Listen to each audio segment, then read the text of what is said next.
Bonjour et bienvenue dans Brick Geek. Je vous propose aujourd'hui d'aller visiter un peu le quartier d'Akihabara.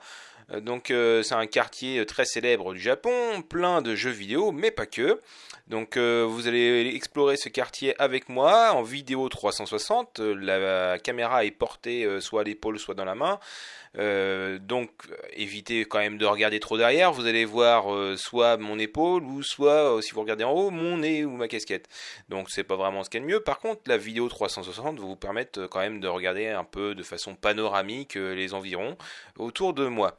Cette vidéo a été prise lors de mon voyage au Japon, elle n'est pas faite exprès pour Bricolage Geek. Néanmoins, il y a des passages qui ont été coupés de façon à préserver la vie privée des gens qui m'accompagnaient.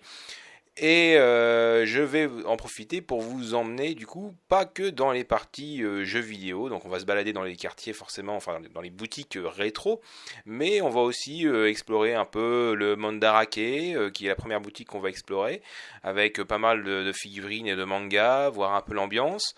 On va explorer aussi des quartiers avec, des boutiques un peu avec de l'électronique, avec des figurines, voilà, des fringues, un peu de tout quoi.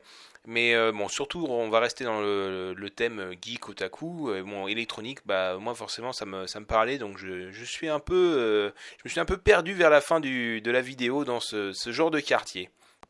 Je suis désolé d'ailleurs de ne pas avoir énormément non plus de contenu à vous proposer exclusif, mais le problème c'est qu'il pleuvait ce jour-là et donc j'ai eu pas mal de problèmes de condensation sur la lentille de ma GR360 j'ai aussi le problème d'avoir des gouttelettes sur les objectifs lorsqu'on sort dehors parce que voilà il pleuvait dehors, donc c'était pas génial pour pouvoir vous montrer le quartier d'extérieur. Bon, néanmoins vous allez quand même pouvoir vous immerger dans l'ambiance du quartier.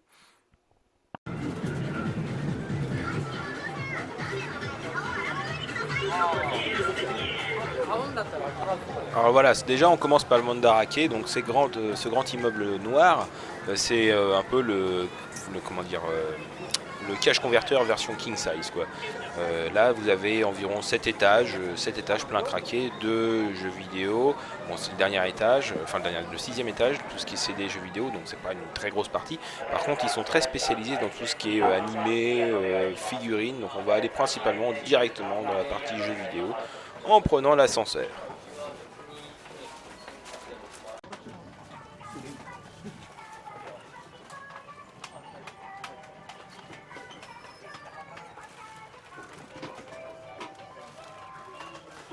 Vous allez vite le remarquer, le problème des magasins rétro japonais, c'est que tous les jeux sont rangés sur leurs tranches et les titres sur les tranches sont en japonais. Donc bon courage pour retrouver le jeu que vous cherchez. À moins de demander à un vendeur qui sera aimable s'il comprend l'anglais, ça va être difficile de trouver certains jeux. Bien évidemment, dans ce genre de vitrine, vous trouverez toujours les pièces les plus rares.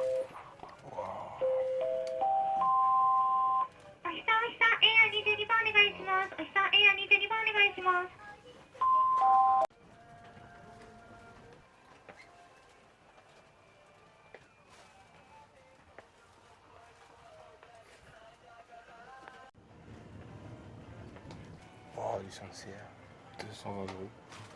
Alors là, je me suis aventuré dans un étage en dessous du Mandarake, c'est l'étage des mangas. Voilà, il y a une chaîne de mangas, mais il y a surtout des fascicules qui sont vendus à vraiment pas cher, environ 1, 2, voire 3 euros, un peu plus pour ceux qui sont vraiment rares. C'est des fascicules qui étaient fournis lors de la sortie de certains animés, donc moi j'ai tout chopé du Senseiya, du Dragon Ball, voilà, du Albator. Donc c'est vraiment sympa. En plus, c'est pas mal aussi pour faire des souvenirs à des gens, voilà, des collègues qu'on aime bien, qu'on sait qu'ils aiment bien, par exemple du Albator. C'est ce que j'ai fait. C'est un petit étage plutôt sympa. Bon après pour ce qui est des mangas, à moins de savoir parler japonais, ça sert pas grand chose.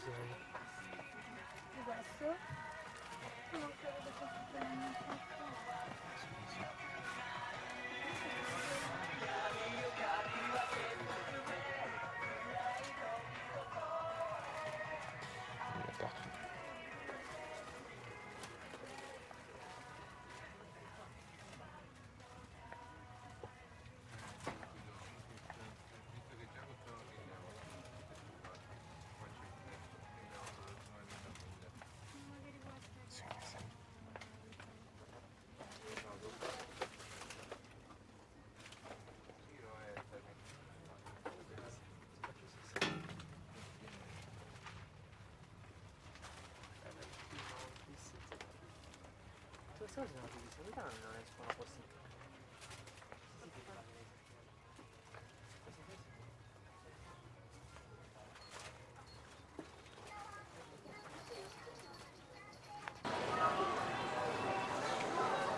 Allez, on va monter.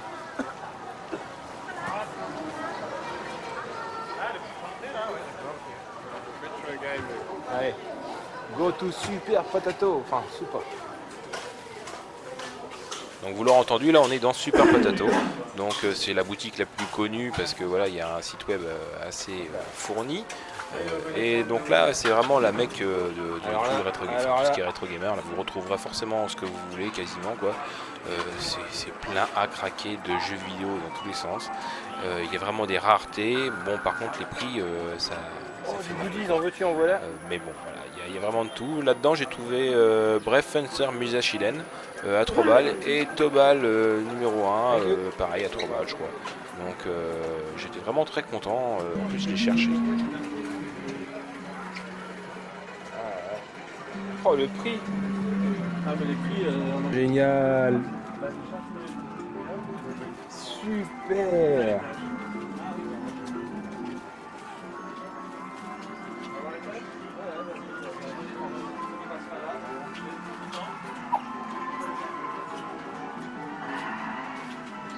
Le 10 système, il est à combien? plus de chances de rentrer dans ma valise au retour. Quoi. Ah, ça c'est clair, oui. Si vous cherchez par exemple des 64 DD, c'est vraiment que chez Super Potato par exemple que vous allez retrouver ce genre de choses. Rockman 5, tout ce qui est déjà un petit peu rare, ouais, ça douille très Roll vite et 6. c'est que dans les très grosses boutiques. Donc ouais, c'est assez difficile de trouver des trucs rares. Dans ce magasin, je cherchais entre autres les Rockman qui me manquaient et je vais y trouver le Rockman 1 et le Rockman 6 qui sont en bas à gauche là. Et bon c'est vraiment pas courant de trouver ce genre de jeu par là parce que le 5, enfin le 1 et le 6 sont les versions les plus dures à trouver et là je vais les trouver qu'en loose. J'ai même pas réussi à les trouver en boîte. Donc ouais, comme quoi même chez eux en fait il y a des softs qui sont assez durs à trouver même dans les boutiques, les quartiers comme Akihabara.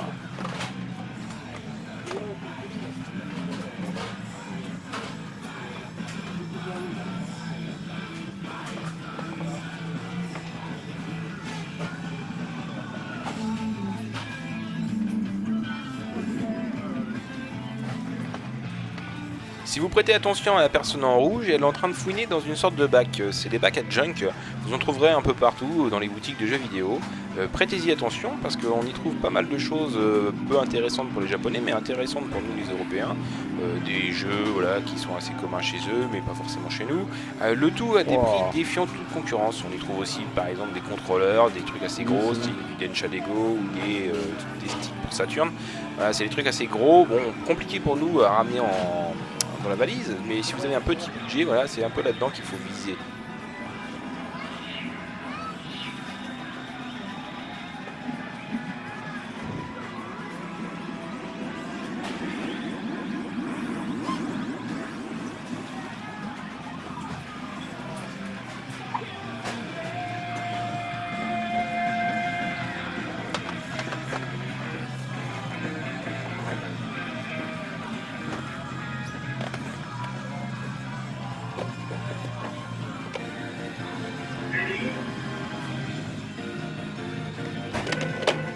En veux-tu du Rockman, en voilà.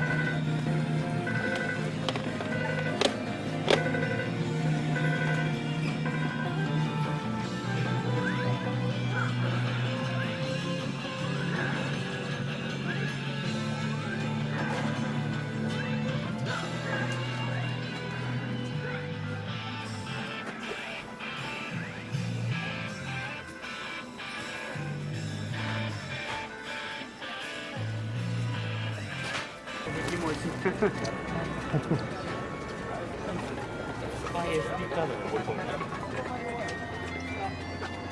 Ah ouais. Ouais, Ah mais peut-être que là il y a des taxes avec ça. je sais pas.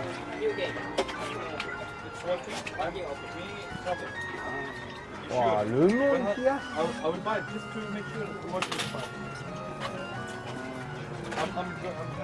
Dragon Ball Z, c'est le premier. Ah. Ah bah, il faut pas mal.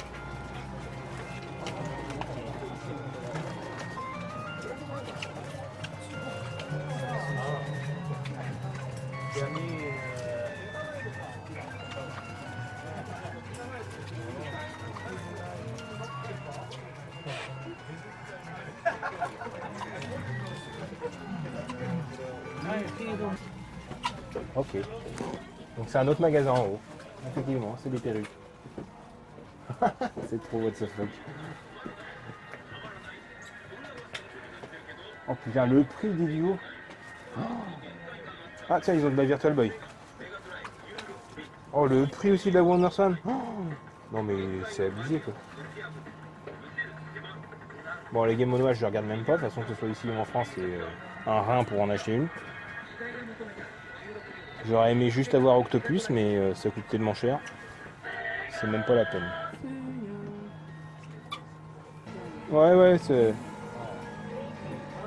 Putain, les 64 gold, j'en trouve des chiés, là. Ça me plairait bien, franchement, d'en ramener une. Hein. Ah, un disque système. Ouais. Il est à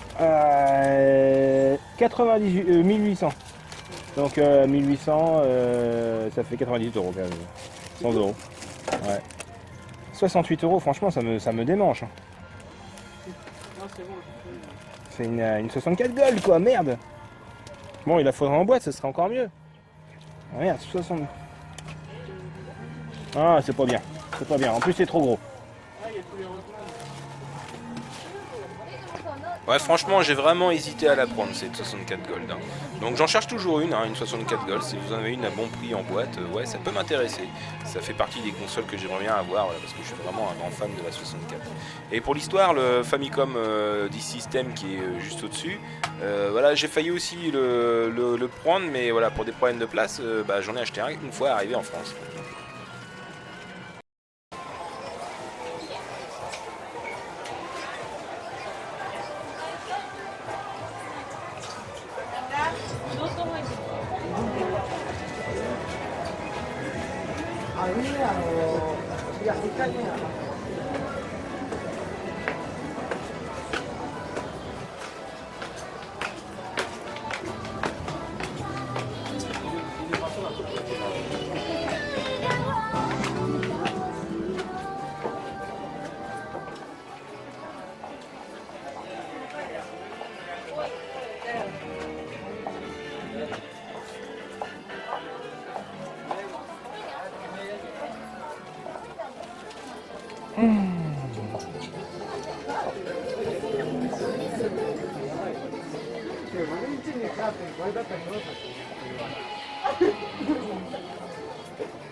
C'est mignon ça.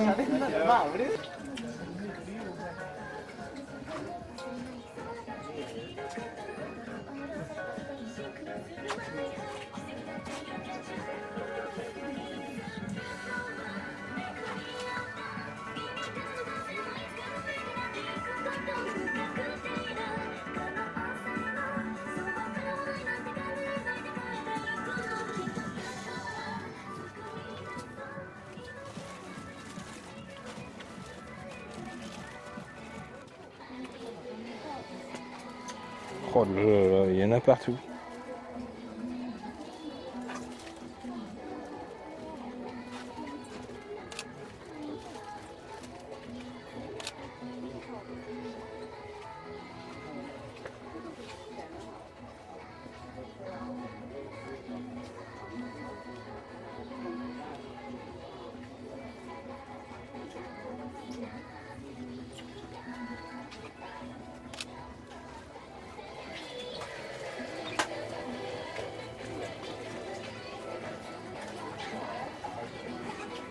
Ah, désolé pour tous ces plans d'hésitation. Oui, j'ai voulu ramener du Totoro à ma fille, donc évidemment, voilà, je cherchais un peu ce que j'allais ramener, parce que le problème encore, c'était la place, donc il fallait un truc qui s'écrase bien dans la valise pour pouvoir amortir les chocs pendant le transport sur les jeux vidéo, et en même temps servir de souvenir à la fin.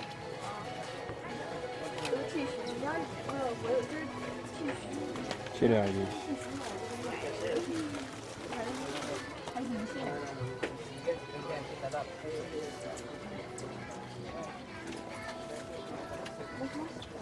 16h08. Dans les autres choses que j'aurais aimé ramener mais que j'ai pas réussi à trouver, c'était les maquettes Gundam en métal. Alors s'il y en a un de vous qui sait où je peux trouver ça, ça peut être intéressant.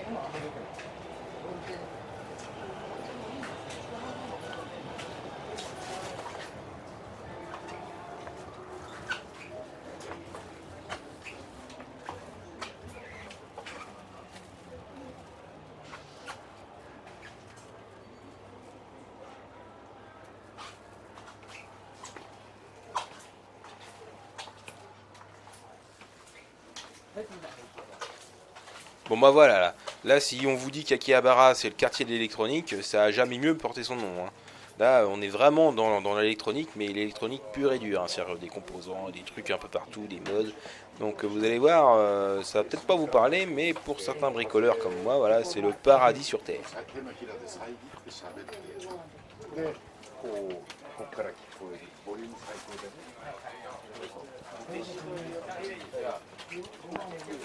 À savoir aussi que du coup à Akihabara vous allez trouver pas mal de choses mais les prix sont pas forcément corrects. Il faut savoir aussi qu'à Osaka on a aussi pas mal de boutiques dont deux Super Potato qui sont à Osaka et les prix sont plus ou moins semblables, peut-être un peu moins cher, ça dépend ce que vous cherchez. Il y en a c'est plus Akiba donc c'est Osaka. Quoi qu'il arrive on a trouvé le truc qui défie toute concurrence au niveau de prix à Kyoto. Donc je pense que c'est pareil dans n'importe quelle ville du Japon, pour le peu que ce soit pas un quartier qui soit fréquenté par les gaijins.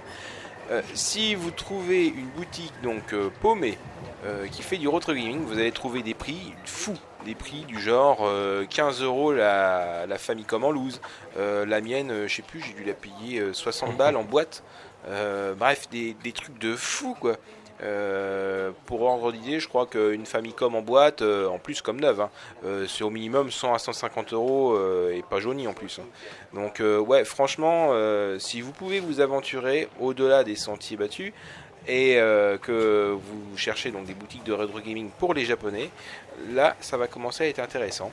Et donc à Kyoto, je vous conseille de chercher du côté d'un quartier très très touristique avec une grande pagode. Je ne dirai pas le nom, mais voilà, il y a une petite boutique sympa par là.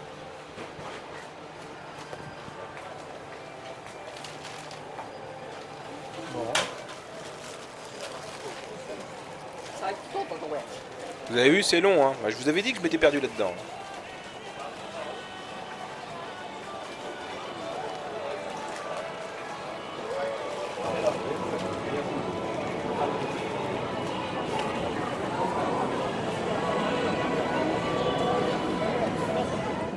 Alors c'est vrai qu'il n'y a pas eu beaucoup de plans en extérieur à cause de la flotte. Néanmoins, il y en a un là. Au fond à gauche, vous allez voir, il faut imaginer, c'est la sortie de la gare de Akihabara. Donc c'est là que vous arrivez par le métro. Il y a deux sorties, une où c'est pas du tout le quartier des otaku, et une où ça vous saute aux yeux. Donc vous pouvez pas trop vous tromper. Et là, on va aller au fond à droite. Il y a un petit game center avec des machines à pince. こちらご予約販売でなく当日店舗にてお客様にお渡しすることができる iPhone セリアがございます。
Voici une chier de distributeurs de gâchapon. Alors là, il n'y en a pas beaucoup parce que je peux vous dire qu'il y a des magasins, c'est spécialisé, mais que de ça. Et ça sur plusieurs étages, du sol au plafond, c'est un truc de taré.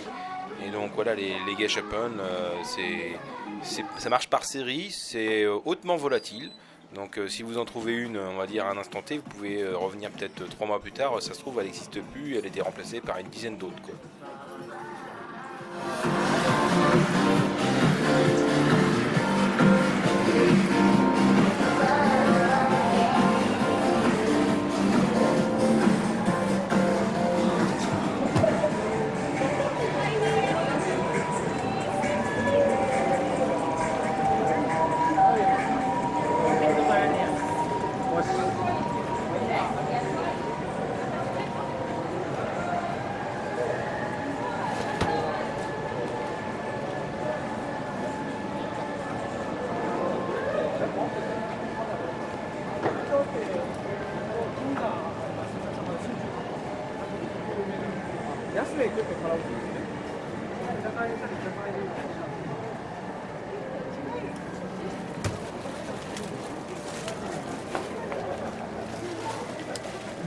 Qu'est-ce que t'as râlé?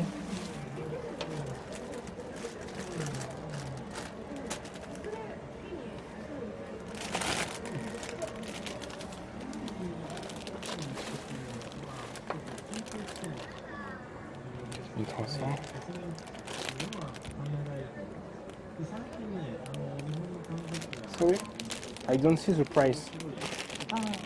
そうです。1000と940。ありがとうございます。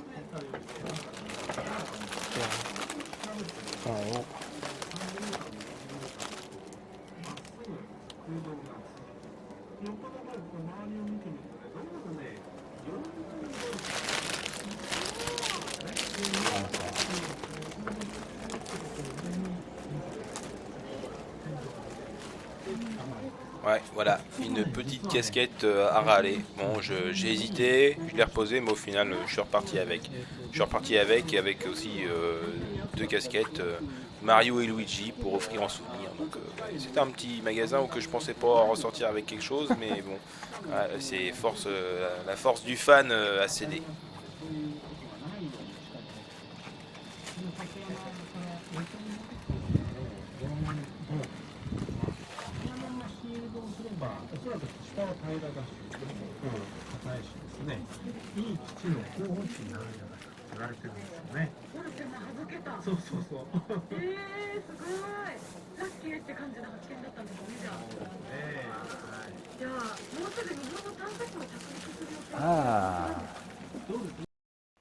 Voilà, le tour de ce quartier est terminé. Ouais, j'ai pas eu beaucoup plus de rush à vous proposer à cause justement de la buée. Et puis bah, forcément fallait rentrer hein, parce qu'on avait un rendez-vous derrière à faire avec l'équipe. Donc bah, merci d'avoir regardé cette vidéo. N'hésitez pas à commenter et à dire si ce genre de vidéo vous plaît. Peut-être que j'arriverai à en faire d'autres avec le contenu que j'ai filmé durant ces 12 jours. Et surtout, n'oubliez pas, likez, partagez, pouce bleu, tout ce que vous voulez, tant que ça peut permettre de faire découvrir la chaîne aux autres. Salut!